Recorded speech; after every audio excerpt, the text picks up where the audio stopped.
good morning, good people. Today is Thursday, June 19th, 2025. It's about 6 o'clock in the morning here in southwestern southwestern, I was reading my name, southwestern Nevada.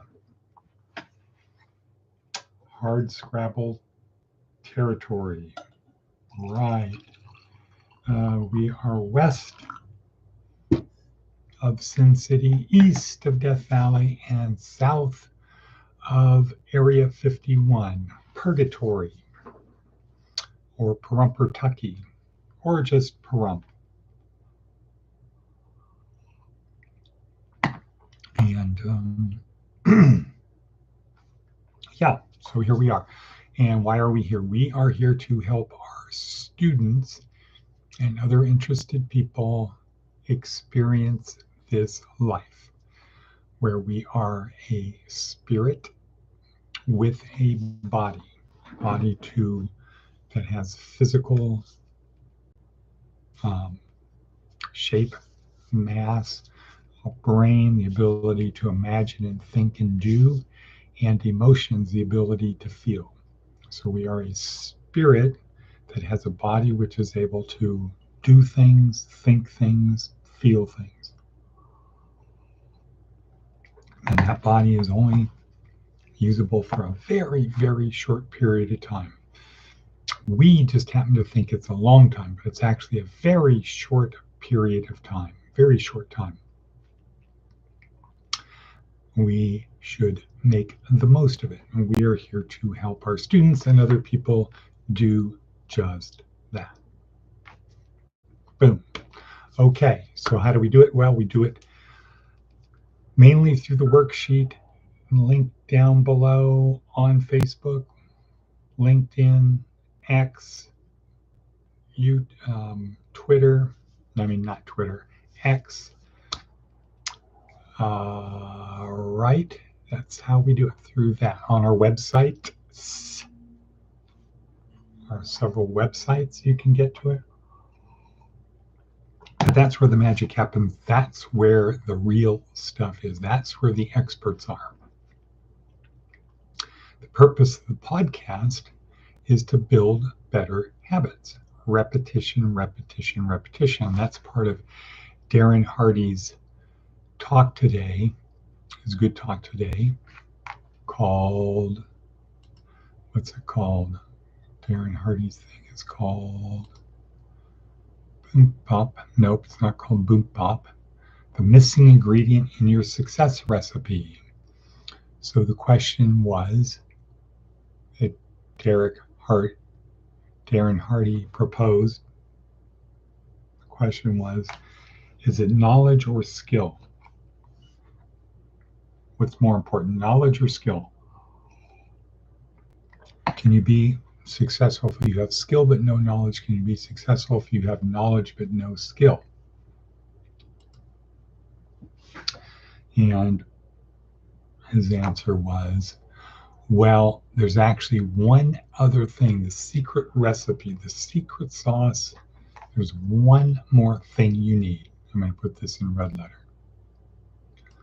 You need one more thing, and that is persistence or repetition. You need to show up every day. You can't be like this, or bunk, bunk, bunk, bunk, bunk, bunk, bunk, bunk.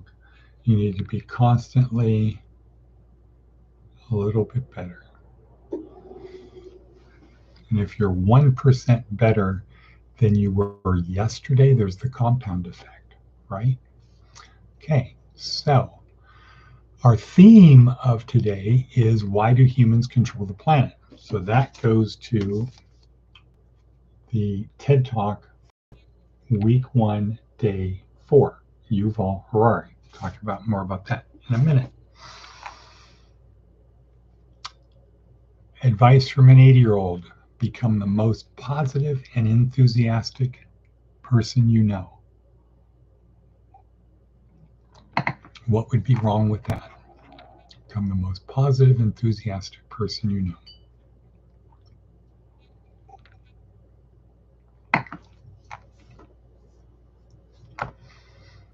and a little bit of extra coconut oil in there today. So my coconut oil is now frozen because it's summer-ish time. So I keep it in the refrigerator so it's hard. The problem is when I break off chunks, they're not exactly a tablespoon. So this one today got a little bit more. That's why I'm wiping off my mouth. Okay, why do humans control the planet? But before we do that, let's look at Seth Godin, remembering toward better. We don't get a chance to do yesterday over again.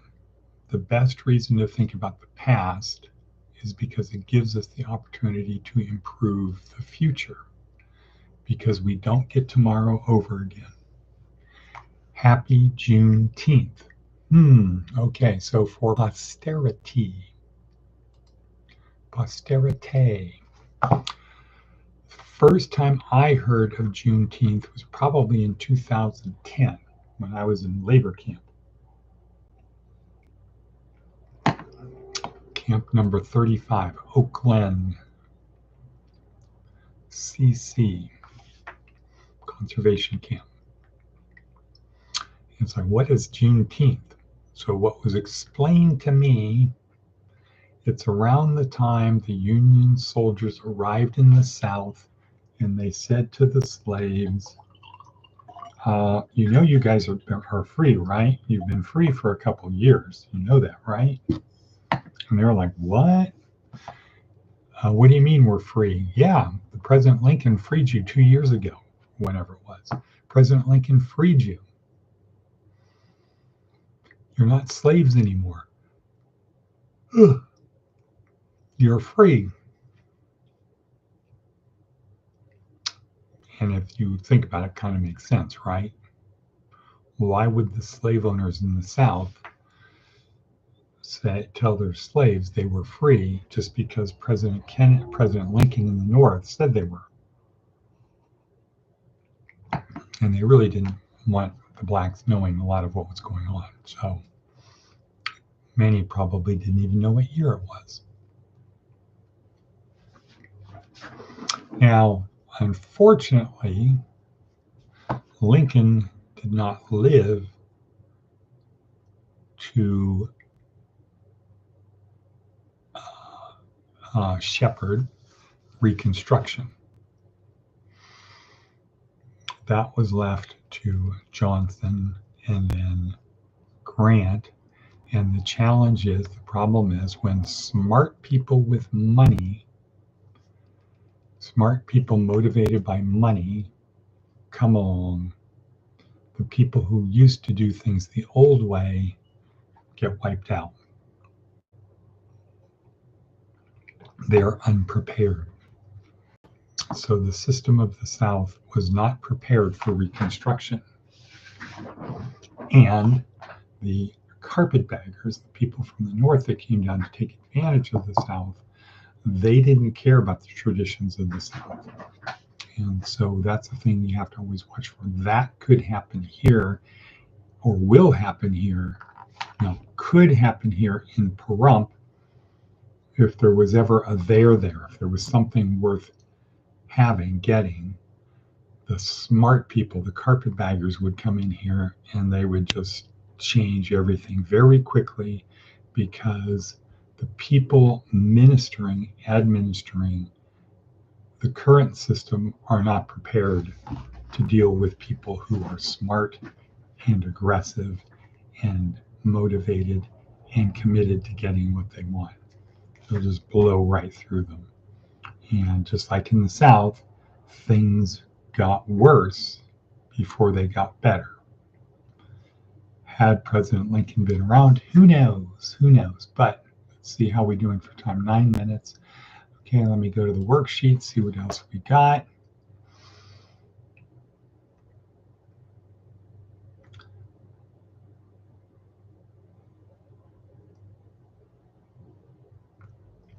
We're going to talk about Yuval Harari.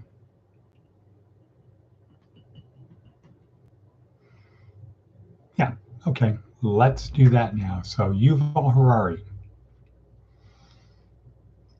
Why do humans control the planet? So this is a really good TED Talk, but mainly the message is Yuval Harari is another one of these guys that the experts, the people in the field, the people who've mastered the domain say, yeah, he probably got it right. He got it right. He's right. We've been hacking away at the branches. He went right for it, probably got it right. And he's been on a roll ever since. So what did he say? He said, the question is, why do humans control the planet? You look back 50,000 years, 100,000 years, and you see, well, how important are humans then? And the answer is not important. Not important.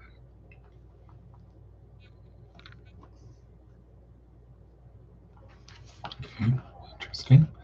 Not important. And as an example, I'd say you put one human on a deserted island and one chimp, who's going to do better? Chimp. Two humans, two chimps. Chimps. Five humans, five chimps. Probably the chimps. 100 humans, 100 chimps. There's no contest. The humans just wipe them out. 1,000 humans, 100,000 humans. Okay, so one-on-one, humans are not that great compared to other animals. Why? What is it? Well, it turns out that only humans can cooperate in large numbers and flexibly. Some animals can cooperate in large numbers, ants, bees, things like that, termites. Other ones can only cooperate in flexibly. Chimpanzees, social animals, they can cooperate flexibly, meaning chimpanzees will trade, but only if they know the chimpanzee. And you'll never see a chimpanzee go off to a far other chimpanzee tribe to give them some information, to teach them something. And of course, the large numbers, the inflexibles, the bees, the termites, the ants, they only do things one way. Okay, so only humans can cooperate flexibly in large numbers. And if you, okay, so then what? Well, how are they able to do it?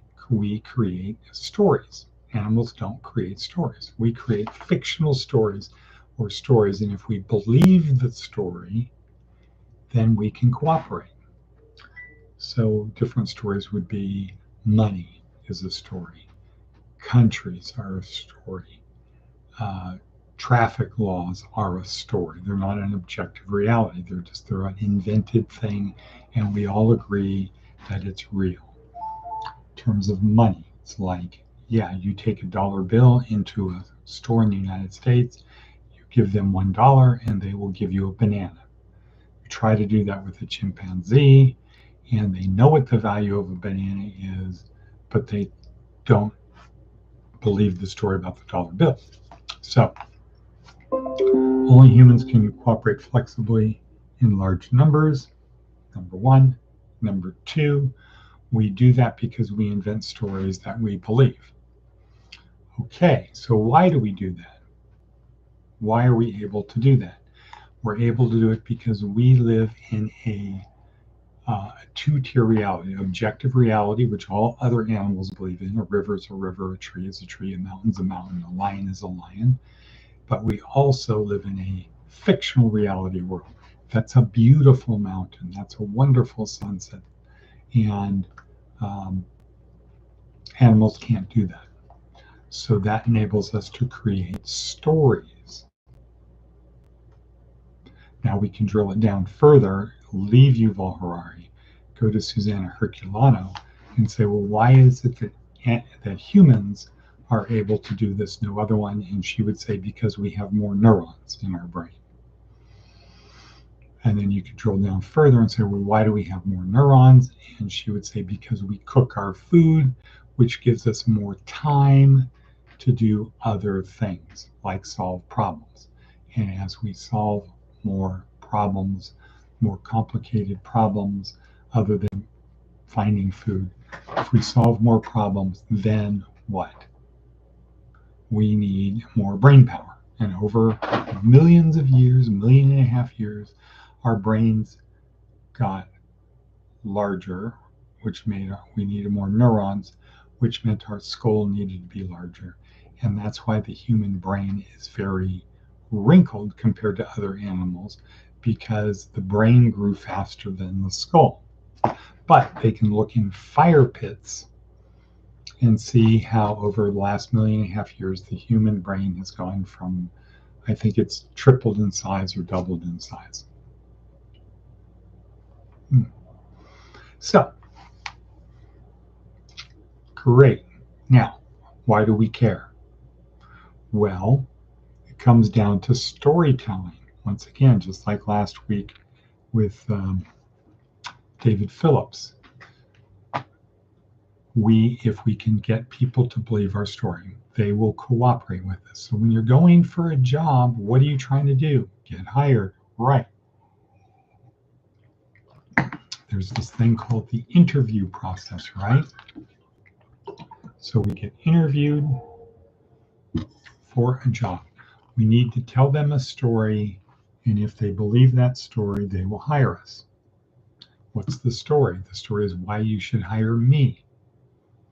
And really, the story should start with something like, because I'm going to make you more money than anyone else.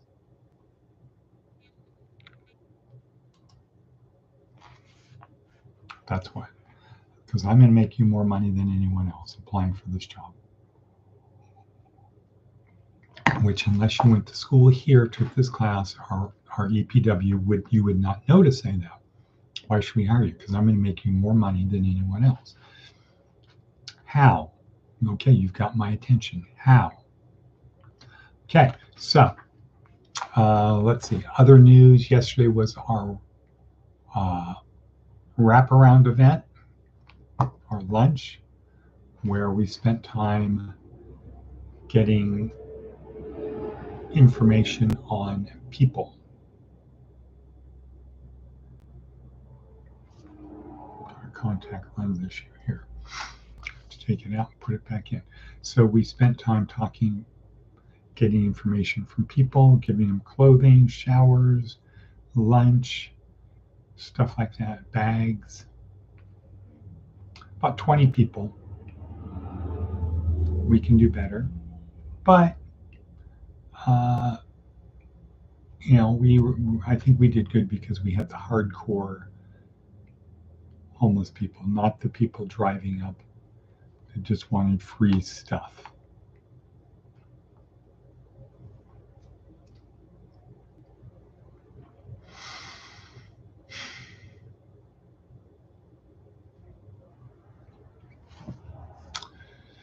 And today is the paperwork day to follow up from that. But let's see if we got anything else on our hit parade for today. The prayer for today, or the Bible scriptural reading for God. Oh, nope, that's tomorrow. John 1:1. In the beginning was the Word, and the Word was with God, and the Word was God. He was with God in the beginning. Through him all things were made.